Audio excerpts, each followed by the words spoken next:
बिस्मिल्लाहिर्रहमानिर्रहीम। अस्सलाम वालेकुम। चंद दिनों से जावेद अहमद गामदी साहब की एक पुरानी वीडियो दोबारा सोशल मीडिया पर फैलाई जा रही है, जिसमें उन्होंने कादियानियों के हवाले से एक बिल्कुल नई बात कही है। आज हम इसी पर बात करेंगे, मगर इससे पहले अगर आपने हमारा चैनल सब्सक्राइब ना किया हो तो इसे सब्सक्राइब कर लें, ताकि अपलोड की जाने वाली वीडियोस की आपको बर वक्त इत्तला मिल सके। जावेद अहमद गामदी साहब का कहना ये है कि मिर्ज़ा ग़ुलाम अहमद कादियानी एक सूफ़ी बुज़ुर्ग थे और उन्होंने जो दावे किए हैं वो इसी नौइयत के हैं जिस तरह से इब्न अरबी वगैरह बाकी सूफिया ने किए थे। तो लिहाजा इन्हें वही रियायत मिलनी चाहिए जो बाकी सूफिया को दी जाती है। इस बात का मतलब ये है कि उनके नज़दीक मिर्ज़ा ग़ुलाम अहमद कादियानी, जो कादियानी मज़हब के बानी थे, वो कोई पीर फ़कीर टाइप के आदमी थे। और ये जो कादियानी जमात है, ये इसी तरह की कोई जमात है जिस तरह से मुसलमानों में मुख्तलिफ़ सूफिया के सिलसिले होते हैं, नक्शबंदी, चिश्ती और कादरी वगैरह। लेकिन ये बात इतनी सादा है नहीं जिस तरह से उन्होंने वो बयान कर दी है। लगता ऐसा है कि वो किसी मुग़ालते का शिकार हुए हैं या कोई प्रोपगंडे की ज़द में वो आ गए हैं। मिर्ज़ा ग़ुलाम अहमद कादियानी 1836 में कादियान में पैदा हुए। कादियान जो है वो भारत का एक कस्बा है। वहीं उनके आबा व अजदाद जो है बकौल उनके उन्होंने कहीं लिखा है कि वो समरकंद से आए थे, कहीं वो कहते हैं कि वो ईरानी और फ़ारसी नस्ल थे, कई जगह ये भी लिखा है कि वो चीनी नस्ल थे और उनका ये इसरार था कि वो चीनी थे। बहरहाल जो भी थे वो, तो फिर उसके बाद जो है वो बकौल मिर्ज़ा ग़ुलाम अहमद के कि उन्होंने घर पर अरबी की, फ़ारसी की तालीम हासिल की और फिर वो है उनके वालिद साहब ने उनको सियालकोट में कचहरी में यानी अदालत में मुंशी लगवा दिया। 4 साल वो वहाँ जॉब करते रहे। इसी दौरान उनके जो है ईसाई पादरियों से कुछ रवाबित हुए और अंग्रेज़ हुकाम से भी बात हुई। फिर अचानक एक रोज़ पुरस्कार तौर पर उन्होंने मुलाज़मत छोड़ी और दोबारा वो सियालकोट से कादियान आ गए। वहाँ आकर उन्होंने ईसाइयों से मुनाज़रे शुरू किए, हिंदुओं से जो है ना बहस मुबाहिसे हुए। तो लाज़िम बात है मुसलमानों में इस चीज़ को बहुत अहमियत दी गई और पॉपुलर हुए वो। फिर उन्होंने कहा कि वो एक किताब लिखेंगे इब्राहिम अहमदिया के नाम से, जो 50 जिल्दों पर मुश्तमिल होगी और इसके लिए उन्हें चंदा चाहिए। तो मुसलमानों ने दिल खोल कर अतियात दिए। उन्होंने 5 जिल्दों में किताब लिखी और फिर कहा कि बस 5 और 50 में एक ज़ीरो का तो फ़र्क है, इससे आप कर लें इसको। तो बहरहाल शुरू में उन्होंने ख़ुद को जो है मुबल्लिग़ इस्लाम, दाई इस्लाम और एक मुजद्दिद के तौर पर जो है जो कि सूफिया की जो इस्तिलाह थी उसके तौर पर जो मुतारिफ़ कराया। बाद में जो है फिर उनके दावे शुरू हुए। पहला दावा उन्होंने 1882 में किया कि जी मुझे अल्लाह ने कोई मामूर कर दिया है इस इस्लाह वगैरह के हवाले से, तो लोगों ने इसका कोई ज़्यादा नोटिस नहीं लिया। फिर 1891 में उनका दावा है कि मैं मसीह मऊद हूँ। ये थोड़ा संजीदा किस्म का मामला था। यानी मसीह मऊद से मुराद ये कि मुसलमानों का ये अक़ीदा है कि हज़रत ईसा अलैहिस्सलाम को अल्लाह पाक ने ज़िंदा आसमानों पे उठा लिया था और क़यामत के करीब वो वापस आएंगे।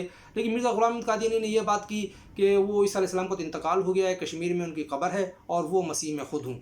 अच्छा, बाद में फिर उन्होंने बाकायदा नबी होने का भी दावा किया। अच्छा, ये कोई ऐसी कोई हवाई बातें नहीं है कि कोई उनसे थोप रहे हैं उनके ऊपर कि भी उन्होंने ये बात कही थी, ये बात कही है। वो खुद साहिब तसनीफ़ थे। 85 किताबें लिखी हैं मिर्ज़ा ग़ुलाम अहमद कादियानी ने, जो अलग अलग भी छपी हैं और उन तमाम किताबों को रूहानी ख़ज़ाइन के नाम से 23 जिल्दों में इकट्ठा भी छापा गया। उनमें ये सारी बातें मौजूद हैं। या उनके बेटे मिर्ज़ा बशीरुद्दीन महमूद ने उनके हालात ज़िंदगी पर मुश्तमिल जो है वो सीरतुल महदी वगैरह किताबें लिखी हैं, तो उसमें भी ये सारी बातें मौजूद हैं। उन्होंने कहा, मिसाल के तौर पर उन्होंने कहा कि सच्चा खुदा वो है जिसने कादियान में अपना रसूल भेजा। ये दाफ़िल बला उनकी किताब है, सफ़ा 11 पे ये बात है। फिर उन्होंने कहा कि अल्लाह ने मुझ पर वही भेजी और मेरा नाम रसूल रखा।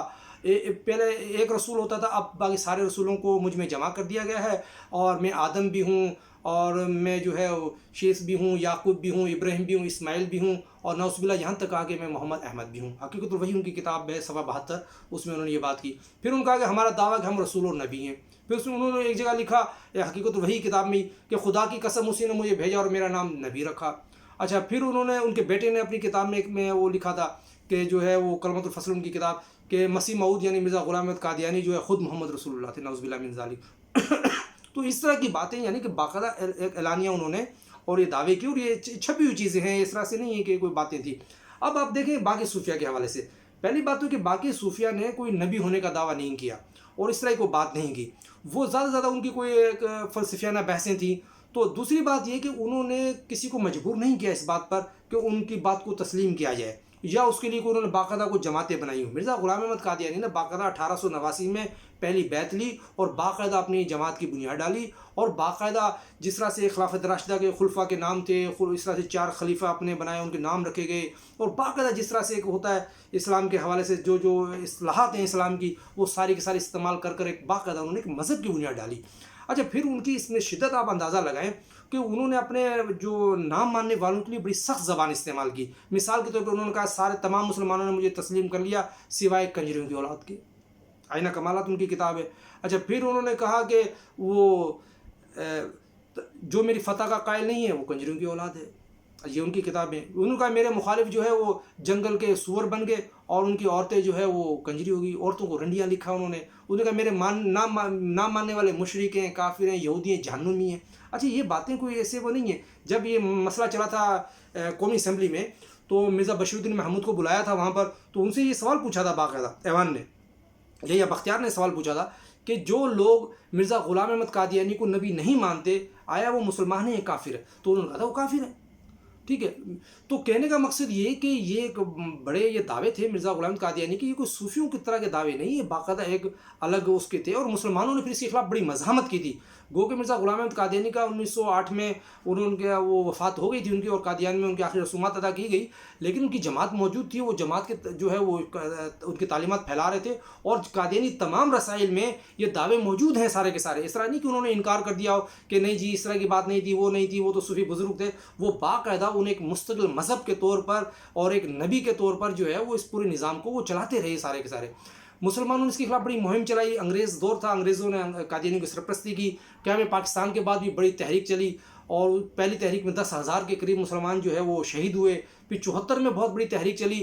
تو اس طرح سے نہیں تھا کہ وہ کوئی ذوالفقار بھٹو نے کوئی مولویوں کے دباؤ میں آ کے کوئی کافر ان کو قرار دے دیا تھا، بلکہ اسمبلی میں باقاعدہ کئی دنوں تک اس پر بحث چلی ہے، اور باقاعدہ ان قادیانی کو موقع دیا گیا. قادیانی آئے اور ایوان نے باقاعدہ ان سے سوال جواب کیے پورے ایوان نے، اور اس کے بعد جو ہے متفقہ طور پر یہ ہوا کہ ان کو جو ہے وہ ایک آئین میں ترمیم کر کافر قرار دیا گیا.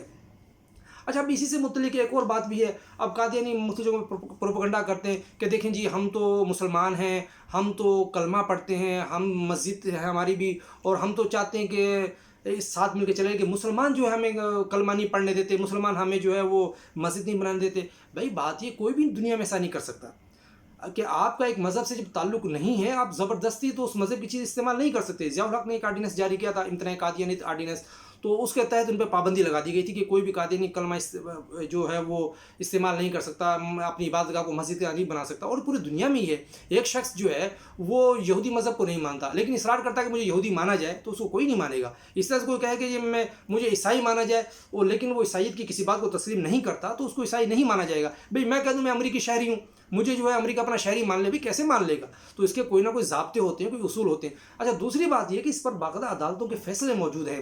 ہمارے یہاں یہ تصور ہوتا ہے کہ جی چلو پاکستان کی عدالتیں وہ تو کوئی مولویوں کے دباؤ میں، مذہبی حلقوں کے دباؤ میں آ کے اس نے قادیانیوں کے بارے میں فیصلے دے دیے ہوں گے. بعد انگریز دور میں بھی کچھ عدالتوں کے فیصلے، مثال طور کوٹ غلام محمد جمساباد کی عدالت نے انگریز دور میں فیصلہ سنایا تھا قادیانیوں کے خلاف. لکھا اس میں فیصلے واضح طور پہ لکھا تھا کہ قادیانیوں کا مسلمانوں سے کوئی تعلق نہیں ہے. جنوبی افریقہ کی عدالت کا فیصلہ موجود ہے، برطانیہ کی عدالت کا فیصلہ موجود ہے، اور بھی کئی ممالک کی عدالتوں کے فیصلے موجود ہیں. پھر یہ کہ بہت سارے مسلم ممالک نے باقاعدہ طور پر قانونی طور پر انہیں جو ہے وہ غیر مسلم قرار دیا ہوا ہے، مسلمانوں سے ایک الگ جو ہے وہ حصہ ان کو قرار دیا گیا ہے. تو بات یہ کہ غامدی صاحب کی یہ بات کہ یہ صرف کوئی صوفیوں کا سلسلہ، ایسا نہیں ہے. صوفیوں نے کہیں بھی نبی ہونے کا دعویٰ نہیں کیا. اور دوسری بات یہ کہ صوفیوں نے جو دعوے اس طرح کے کیے اس کی تردید کی گئی باقاعدہ، اس دور کے صوفیہ نے بھی کی گئی، اور ان باتوں کو نہ کوئی پھیلایا گیا، نہ ان باتوں پر کوئی باقاعدہ جماعتیں بنی ہیں. کوئی ابن عربی کو کون جانتا ہے؟ آپ کسی خانقاہ میں چلے جائیں، ایک عام جو اللہ کرنے والا شخص جو ہے اسے پوچھیں بھائی ابن عربی کی کتاب کا نام بتائیں، اسے نہیں پتہ. وہ آپ ابن عربی کے اسے پوچھیں نظریات، یہ ایک فلسفیانہ بحث ہے، صرف فلسفوں تک محدود ہے، فلسفانہ کتابوں تک محدود ہے. لیکن مرزا غلام احمد قادیانی نے ان چیزوں کو باقاعدہ ایک منظم طریقے سے استعمال کیا اور ایک باقاعدہ مذہب بنایا، اور اس طور پر چلے وہ، اور آج تک وہ چل رہے ہیں اس معاملے کے اندر. تو یہ کہنا کہ مرزا غلام احمد قادیانی کوئی صوفی بزرگ تھے، یہ بالکل حقائق کے منافی بات ہے. وہ ایک مذہب کے بانی تھے، اور انہوں نے ایک نیا مذہب جو ہے وہ اس کی بنیاد ڈالی، جس کا اسلام سے کسی قسم کا کوئی تعلق نہیں ہے. بہت شکریہ.